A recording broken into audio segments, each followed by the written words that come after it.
한국 GM이 다시 혼돈에 빠졌습니다.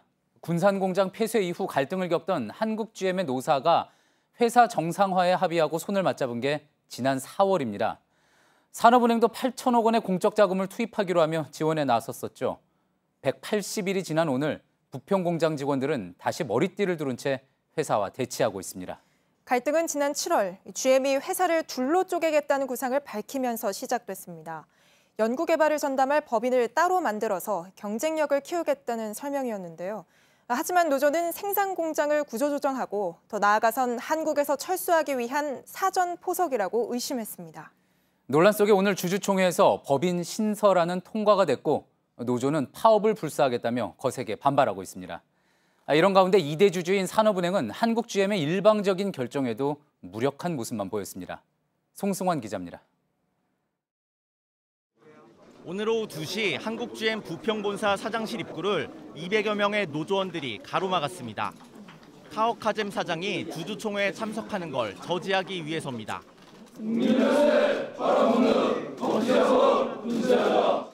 사장실로 진입하는 과정에선 용역업체 직원과 거친 몸싸움이 벌어지기도 했습니다. 2대 주주인 산업은행 관계자들도 안건 통과에 반대 입장을 밝히려 했으나 주총에 참석하지 못했습니다. 어떤 상황인지 좀 말씀 좀 해주시죠. 저도 지금 파악을 못해가지고. 어떻게 되는 건가요? 잠깐만 좀 서서. 아니, 저 파악을 못해가지고. 이후 한국 GM은 GM 코리아 테크니컬 센터 주식회사를 설립하는 안건을 단독으로 통과시켰다고 밝혔습니다.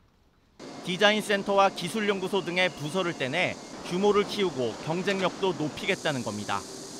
하지만 노조 측은 회사를 쪼개 노조의 힘을 빼고 분리된 생산 공장을 구조조정하려는 의도라며 반발하고 있습니다.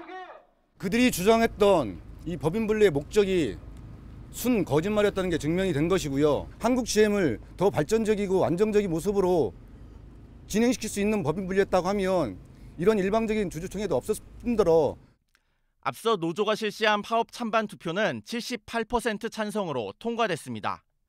노조 측은 22일 중앙노동위원회에서 쟁의조정 중단 결정을 하면 구체적 파업 일정을 논의한다는 계획입니다. 산업은행도 한국 GM이 일방적으로 주주총회를 진행해 주주권 행사를 방해했다면서 법적 조치를 예고했습니다. JTBC 송승환입니다. 산업은행은 GM 측으로부터 회사를 왜 쪼개려는지 사전에 제대로 설명을 듣지 못했다고 했습니다. 오늘 산업은행 관계자들은 노조원들에 막혀 주총장에 들어가지도 못했습니다. 2대 주주인데다 지난 5월에는 8천억 원의 공적 자금까지 됐지만 충돌하는 노사 사이에 낀 채 별다른 역할을 하지 못했습니다. 박영우 기자입니다. 산업은행 관계자가 한국 GM 주주총회장에 들어서려 하자 제지당합니다. 들어갈 수 없습니다. 예. 돌아가십시오. 실랑이 끝에 산업은행 관계자들은 결국 발길을 돌립니다. 이후 GM 측으로부터 안건이 통과됐다는 사실을 전화로 통보받습니다.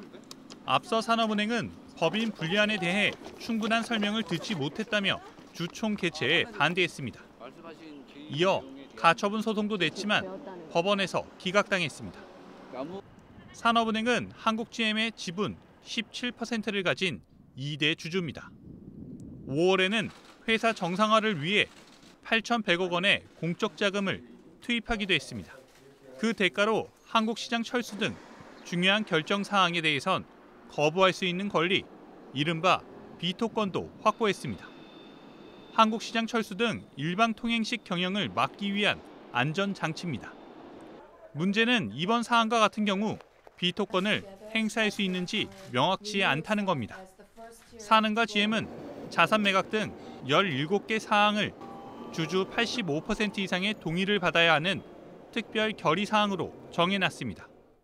산업은행은 법인 분리가 특별 결의 사항에 해당한다고 보고 있지만 한국 GM은 포함되지 않는다고 반박합니다.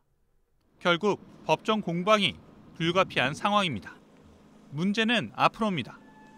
이번처럼 한국 GM이 일방적 의사결정을 해도 17개 사항에 명확히 해당되지 않으면 목소리를 내지 못하는 상황이 반복될 수 있다는 우려가 나옵니다. JTBC 박영우입니다. 예, 이처럼 180일 만에 다시 심각한 갈등 상황에 처한 한국 GM 부평 공장에 나가 있는 저희 취재 기자 연결해 보겠습니다. 전다빈 기자가 연결돼 있습니다. 전 기자, 노조원들의 반발이 상당히 거센 것 같습니다. 지금 전 기자 뒤로 보니까 천막 농성장이 지금 보이는군요. 네, 주주총회는 3시쯤 끝났지만 이 시각에도 일부 노조원들은 남아서 대책회의를 이어가고 있습니다. 노조 측은 무조건적인 파업을 하겠다는 건 아니다. 하지만 회사의 일방적인 행동이 계속되면 모든 수단을 동원해 투쟁을 하겠다는 입장입니다. 앞서 노조원들은 산업은행 관계자들의 주총장 진입을 막기도 했는데요. 사는 측에 대한 항의가 아니라 주총을 무산시키기 위한 행동이었다고 설명하고 있습니다. 예. 자, 모든 수단을 동원해 투쟁에 나서겠다. 노조가 사실상 파업을 예고했다. 이렇게 볼 수 있겠습니까? 실제 파업이 이뤄질지 여부는 다음 주 월요일쯤 정확하게 결정될 것으로 보입니다. 중앙노동위원회에서 조정 중지 결정이 나와야 합법적인 파업권을 얻을 수 있기 때문입니다. 앞선 찬반 투표에선 조합원 78%가 파업에 찬성했습니다. 하지만 노조도 파업에 부담을 느끼는 건 마찬가지입니다. GM은 장기간 노사 갈등에 브랜드 이미지가 추락한 데다 판매도 부진해 경영 상황이 갈수록 악화되고 있습니다. 2012년 이후 매년 수천억 원씩 적자가 났고 올해도 적자가 1조 원까지 확대될 것이란 예상이 나오는 상황입니다. 예, 그렇군요. 결국 노조가 의심을 하고 있는 거는 GM이 결국 추가 구조 조정을 하거나 한 발 더 나아가서 한국 철수를 준비하고 있는 것 아니냐 이런 부분 아니겠습니까? 자, 여기에 대해서 회사가 지금 어떤 입장을 내놓고 있는지도 궁금하고요. 또 산업은행은 지금 어떻게 대응할 계획인지 밝힌 바가 있습니까? 네, 우선 한국 GM 측은 이번 결정이 글로벌 전략 차종을 개발하기 위해, 즉 한국 GM의 개발 역량을 확대시키기 위해서 한 결정이라고 이야기하고 있습니다.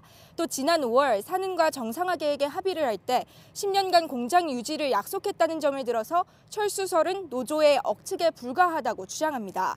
하지만 주주인 산업은행 역시 GM이 이번 계획에 대해서 충분하게 설명을 하거나 제대로 협의하지 않아서 진위를 파악하기가 어렵다고 말하고 있습니다. 그래서 이번 사안에 대해 산은이 확보한 비토권, 즉 거부권을 행사하겠다고 밝혔었는데요. 비토권 행사도 무산된 만큼 일단 산은은 한국 GM을 상대로 법적 공방을 벌이겠다는 말을 밝혔습니다. 지금까지 한국 GM 부평 공장에서 JTBC 전다빈입니다.